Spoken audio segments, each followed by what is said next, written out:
Oh hey, didn't see you there. What's going on, everyone? This is the Nerdy Photographer back with another video. This time we're going to be discussing what's called the exposure triangle. Now the exposure triangle is comprised of three different elements. You have your ISO, you have your shutter speed, and you have your aperture. Now Zach, what are these things?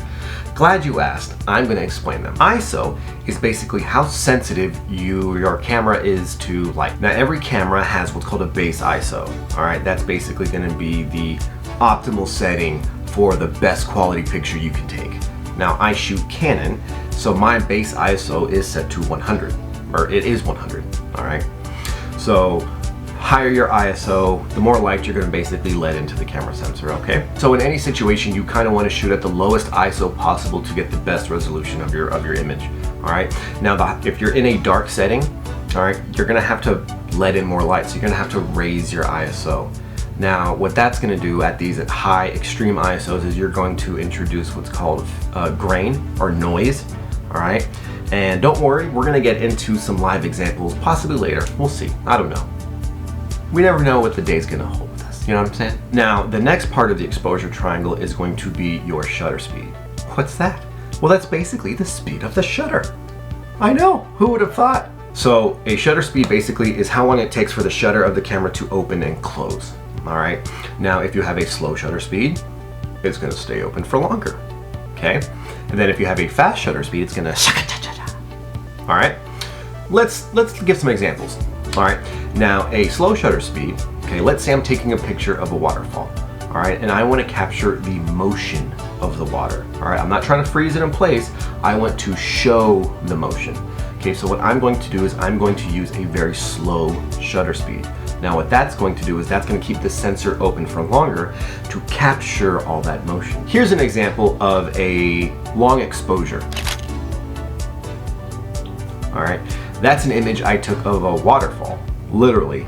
And as you can see, we've got the motion of the water. There's gonna be a motion of the ocean joke in there somewhere, but that's okay. We're trying to keep it, fun and family friendly because, let's say that I'm going to take a picture of a sporting event. Now everyone's moving back and forth, all right? You don't wanna shoot with a slow shutter speed because everything's gonna be blurry. What you wanna do is you wanna shoot it with a fast shutter speed, all right? Now a fast shutter speed is gonna freeze that motion, all right? So everyone's gonna be running around, you're gonna be moving your camera, all right? And so you basically wanna freeze the motion of the players. Now, the last part of the exposure triangle is aperture. That is best described like your eye, or your pupil rather, all right? Your pupil is very sensitive to light, much like the camera sensor. Let's say I walk outside and it's noon, and what happens to my pupil? All right, it's gonna shrink, it's gonna close. Why? Because it's too much light, all right? Now what happens if I walk outside at night? Pupils are gonna get big. So think of it like that. Now, the one ass backward thing about aperture is the wider your aperture, the lower the number. I didn't make the rules, I didn't make this up.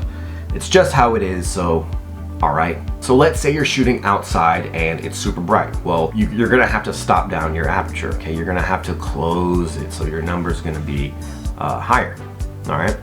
Now let's say it's super dark and you're gonna have to raise your aperture to something low like f1.2, 1.4, 1.8, 2, so on and so forth, all right? There's something else that aperture controls, and that is your depth of field, all right? The wider you're shooting, okay, basically how wide, okay, you're gonna have a shallower depth of field, all right? That produces what's called bokeh or bokeh, all right? I don't know, everyone pronounces it differently, so just leave me alone in the comments, okay? And I keep hitting my hand on the table, ow. So basically that controls your depth of field, all right? So if I'm shooting a portrait of someone, right, and I want to basically get their face sharp, like tack sharp, but I want that background to be a little bit blurry to produce the bokeh effect, right? I'm gonna shoot anywhere between f2.8, I'll probably shoot around 5.6, depending on how bright or dark it is outside, all right?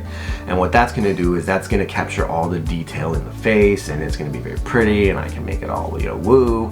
So there's that. Now, if I'm shooting a landscape picture, all right, like say I'm out, I basically want everything in focus. I don't want that background to be blurred. I want everything to be tack sharp and in focus. So what I'm going to do is I'm going to basically use a higher f-stop because that's going to produce a wider depth of field. Here's an example of a landscape photography. landscape picture rather.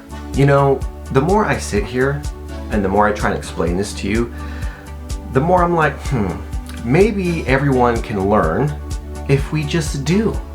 Yeah, let's do that. Because I learn by doing, right? I'm not really good at reading books and retaining that information. The more I do something, the better I get at it. So you know what?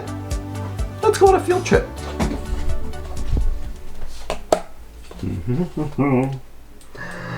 Sheboygan.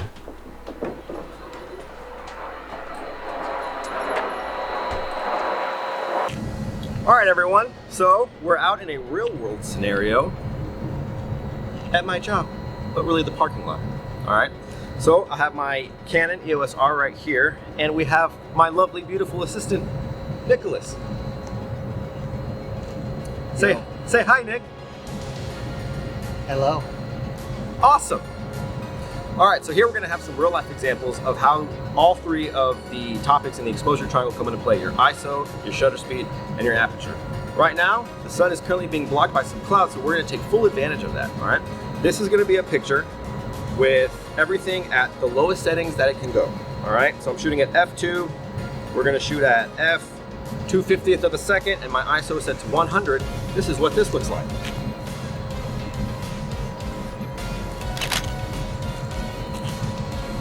All right, as you can tell from the picture, everything is blown out, all right? Now, we don't want to lower our ISO because that's the lowest it can go on my camera. So what I'm going to do is I'm going to raise my aperture. Basically, I'm closing the blades so that way I can make the scene a little bit more darker. Here we go.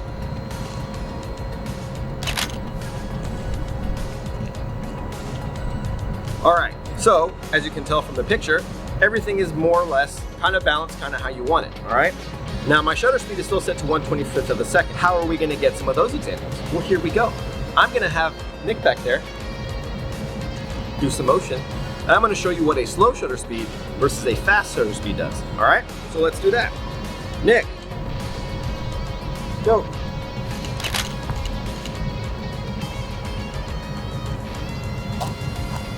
All right, so as you can tell from that picture, it's okay?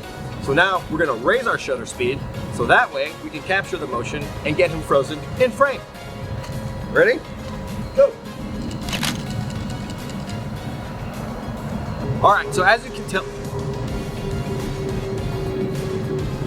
airplanes, love them. All right, so as you can tell, the difference in shutter speed, basically, one's blurry, one's not, all right? Now, you have on your camera a histogram, and I'll take a picture of that and show you what that's like. So basically, you want your histogram to be in the middle. Remember, from the editing video, underexposed, overexposed, how that comes into play. So yeah, let's grab some more examples. Let me show you what a portrait would look like with some perfect settings. Here we go. Stop. Oh, I do love your wife. Oh.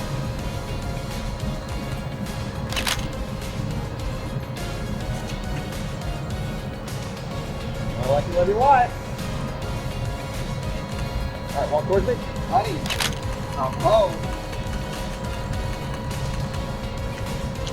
All right, that was our real world example of how these three come into play, all right? So remember, you have your ISO, your shutter speed, and your aperture. As you can tell out in the real world, the nature elements vary, all right? So right now it's blinding light compared to what it was just a second ago, and that's with clouds, all right? So you have to constantly always be adjusting and looking at your scenery to make sure that you have everything as you want them, perfect in camera. That's what I do. All right, now that the video is done, I hope that you all really enjoyed it. I had a lot of fun making this video. There were a lot of new techniques that I tried to implement. So that being said, we went over ISO, aperture, and shutter speed. Those are the three basic functions of a camera when you're shooting in manual, how to get the perfect shot. I can go like really in depth. It's really hard for me, honestly, to really explain everything. I really do love showing you guys what I'm doing, giving you examples in person and how to do all that. So that being said, leave a topic for the next video. I got a couple in my noggin. Yeah, I got a couple in the noggin. So as always, leave a like if you loved the video, leave a dislike if you hated the video, leave a comment. Give me some criticism. I love you all. I hope you all have an amazing day. That being said, I am the Nerdy Photographer. I'm out. Later.